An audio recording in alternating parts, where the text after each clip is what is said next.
Welcome to Caltech Buddy. Press right and solve faster. Let's go! Calculator techniques for remainder theorem. Tara!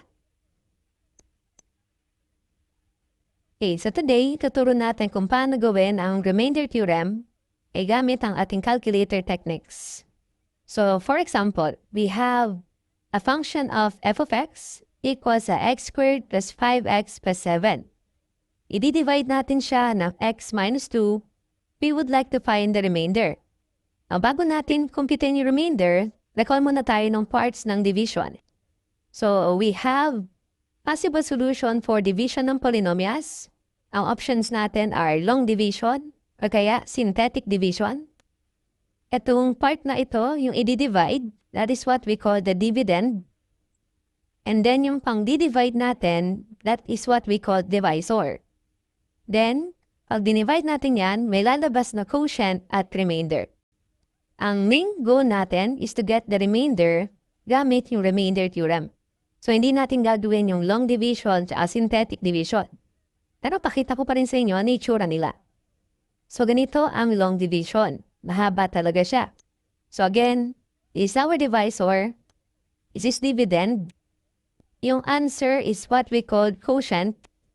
And then yung sobra is what we call the remainder. So, prone to error kapag long division, pero pwede naman. Synthetic division is much simpler compared sa long division, pero this is quite difficult pag di rin tinapractice kasi tinitingnan dito mga coefficients. So, same lang naman yung mga kuwang sagot in the end. Ang x squared plus 5x plus 7, dinivide natin ng x minus 2, the remainder is 21. Again, we will not do long division tsaka synthetic division. Pupunta tayo sa remainder theorem. So, ituro na natin sa inyo paano ginagawa yun. So, if you have a polynomial na dinivide ng x minus a, para magamit natin yung remainder theorem, ang gagawin lang natin, 2 steps lang siya. First step, we just input the original polynomial sa calcu. Pipindutin lang natin as is. Then we press calc. Since variable x yung nasa function, magtatanong siya ng x. Now, ang tanong lang is ano yung value na x na ilalagay after calc? Doon papasok yung divisor. Ang gagawin niya sa divisor, i-equate niya dapat yan sa 0. So, whatever the divisor is, equates sa 0. And then, we solve for x. So, in this scenario, nagkataon yung x is equal to a. So, pag nag-cut x tayo, ang ilagay natin dyan, a. Now, mag-evaluate si calcu, evaluate niya yung function. Whatever the result, yun yung magiging remainder. So, ganun kasimple yung remainder theorem. Itindot yan yung original polynomial and then simply press calc.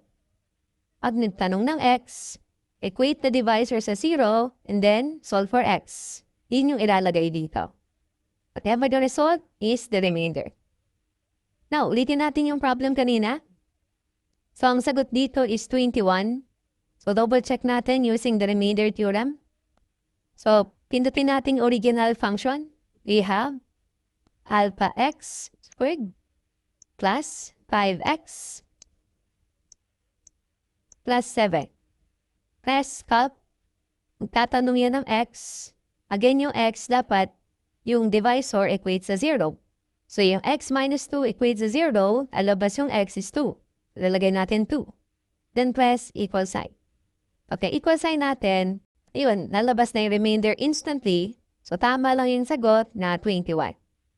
And din yung lalabas sa long division at sa synthetic division. Let's have additional samples para mas ma-practice natin. Find the remainder of a function na 2x to the 4th minus 5x cubed plus 3x squared plus 7x minus 9 if it is divided sa 2x minus 1.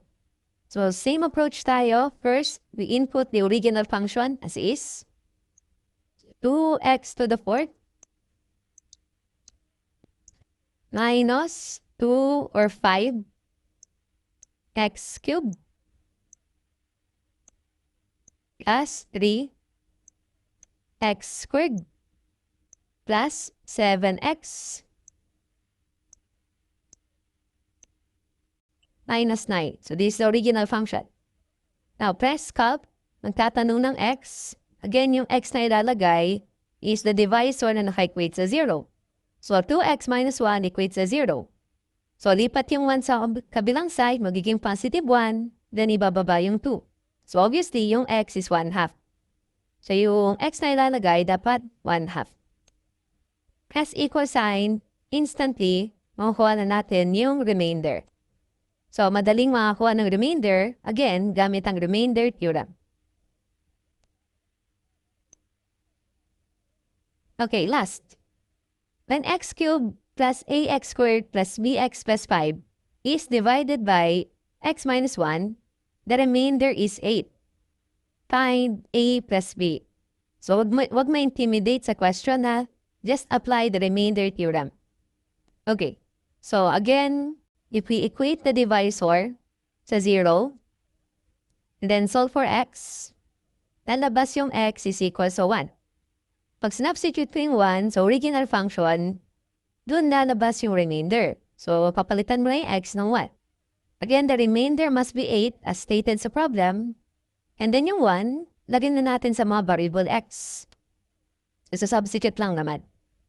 And then, whatever the result yan, equal talaga sa 8 kasi stated sa problem. Now, if you simplify this, so yung 1 magka-cancel out lang naman. So, in the end, 1 plus 5, so magiging 6 equals 8. Transpose yung 6 sa kabilang side, so magiging 8 minus 6. And easily, yun na yung value ng a plus b. So, intimidating yung problem pa siyang mahirap, pero by applying the correct concept ng remainder theorem, still makukuha natin yung a plus b. So, practice na lang siguro yung kulang para confident nating magamit ang remainder theorem parada. Again, this is your Caltech buddy. Calculator techniques for factor theorem. Correct? The factor theorem is just a continuation of the remainder theorem. So, ang gagawin natin dito, we have a polynomial, i-divide natin ng function. For example, determine if x minus 3 is a factor of 2x cubed plus x minus 5. So, again, itetest natin yan through division. So, kailangan, pag dinivide natin yung 2x cubed plus x minus 5 ng x minus 3, kung sakaling factor talaga yung x minus 3, ang remainder dapat mag-0. Again, by the way, yung 2x cubed plus x minus 5, that is what we call dividend. Yung x minus 3, that is our divisor. So, para masabing factor, ang gagawin natin, yung polynomial, i-divide natin ang divisor, dapat ang remainder mag-0. Para masabing factor. Yun yung siyasabi ng factor theorem. Okay. Hindi natin gagawin yung long division. Kasi ito yung long division. Pag dinivide natin yung 2x cubed minus 5x squared minus 8x plus 15 ng x minus 3, ito yung magiging quotient niya, 2x squared plus x minus 5, and the remainder will be 0. Since nagkataon ng remainder nga niya 0 after division, we can conclude na yung x minus 3 is a factor. Kasi nga, pasok siya sa factor theorem ng remainder 0. So, paano natin siya gagawin sa Caltech? Ganito. So, paparehas lang ng remainder theorem. Step 1 is just input the original polynomial sa ating calculator. And then press calc. Magtatanong ng x, kukunin mo yan sa second step. Whatever the divisor, equate mo sa 0, and then solve for x. In this scenario, yung x is equal sa a. So, pag nagtanong ng x, lalagay mo yung value ni a. Since factor yung pinag-uusapan natin, we're anticipating na yung sagot, 0. So, dapat talaga, 0 yung lalabas. Kasi nga, para masabing factor, ang remainder must be 0. So, yun yung sinasabi ng factor theorem. Okay, so it's better if we have a sample problem. Okay, yung problem kanina na ang remainder 0, papatunayan natin. So the original function is 2x cubed minus 5x squared minus 8x plus 15. Papatunayan natin na yung x minus 3 is a factor. So, ang gagawin natin, we press calc. Magtatanong yan ng x. Again, yung x natin should be the divisor and if I equate to 0, x minus 3 equates to 0. If we solve x, ang x is 3. So, yun yung ilalagay natin sa x dito. It must be 3. Pag in-equal sign ko to, lalabas ang remainder. At magkapataon ng remainder natin is 0. So, pinatunayan lang natin na tama yung 0 na remainder gamit ang long division and also 0 din ang remainder gamit yung remainder theorem. Since nag-0 nga yung remainder, yung x minus 3 is a factor. Pero yun yung pang-test para masabi mo factor ha. Dapat ang remainder mag-0. Additional sample tayo para mas ma-practice natin yung theorem. If A, find A, if x plus 1 is a factor of x squared plus ax squared minus 3x plus 5. So, the condition is, yung x plus 1, factor siya, ng polynomial na to. So, para maging factor yung x plus 1, what should be the value of A? So, let's just apply the factor theorem. Sabi ng factor theorem, the remainder must be 0. So, ang gagawin natin, pindutin natin yung original expression as is. X squared plus, hindi natin alam yung value ni A. So, as is muna na A. Alpha x squared minus 3x plus 5. Calc. Magtatanong yan ng x. Tulad kanina, yung x natin is the divisor equates to 0. So, divisor natin is x plus 1 equates to 0. So, lumalabas yung x is negative 1. So, pag nag-calc ka po, lalagay ko negative 1. Okay? And then, ang next niya itatanong yung variable a. Now, yung a na yan, yun yung tinatanong sa choices. So, ibig sabihin, we can use the choices regarding dun sa a.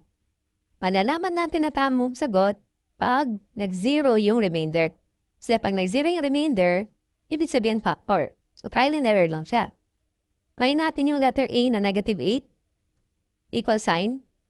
So, hindi nag-0 sa negative 8. So, mali yung 8 na yan. Hindi siya yung A na hinahanap. Back again. So, yung x negative 1. Try natin negative 6. So, the remainder is not equal to 0. So, hindi siya yung correct answer. Top, negative 1, then negative 12. Still, hindi nag-0 yung remainders, hindi siya yung A. And lastly, calc, negative 1, then negative 10. If negative 10 yung A, you will see na yung remainder magsi-0. Since nag-0 yung remainder, siya yung tamang value ni A, kung saan yung x plus 1 is a factor. So, mag-practice tayo, no? Para mapagana natin yung Caltech regarding sa remainder theorem and also sa factor theorem. Gumagana yan sa Canon F789 SGA version 2, also applicable din sa version 1. So, I'm hoping marami tayong natutunan today. Again, this is your Caltech buddy. Okay, thank you. If you have any questions or clarifications on anything we discussed, feel free to leave a comment and we'll be happy to respond. To God be the glory. This is your Caltech buddy. Math made easy with shortcuts, tips, and calculator techniques. Bye!